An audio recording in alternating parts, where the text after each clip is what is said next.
Protest today.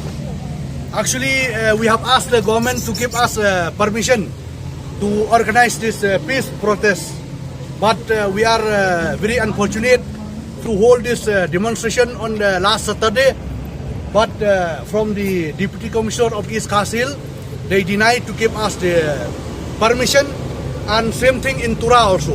But last Saturday, the peace protest against this atrocities of the Deputy Commissioner of West Karo Hills and the SP has been held in Tura. So now we are doing this peace protest in Shillong today. After this, we are going to submit the memorandum to the Honorable Governor of Meghalaya immediately to remove the DC and the SP of the West Karo Hills for fair investigation with any case. And we want to stop these atrocities and harassment to our party workers, because if we are not protected today, then they'll repeat the same thing in other districts. So that is our motto today. We condemn We demand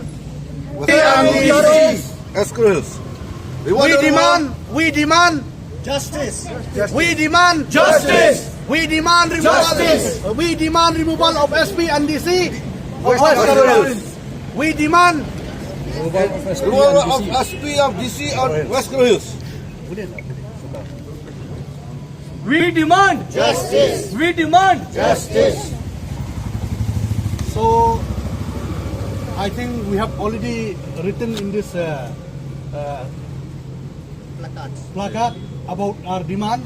So I think the important thing is that we'll go and hand over the memorandum to the Honorable Governor of Meghalaya so that he can give direction to the government immediately or removal of the SP and DC of West Karo Hills. Will you also be writing to the Chief Minister for this issue? No, right now we have decided to give only to the governor. Later on we will see. So this protest today will take place in the Rivoy district and in Shillong city. Here we have done it today, and we are waiting for the report till evening. Same type of program will take place in other districts also.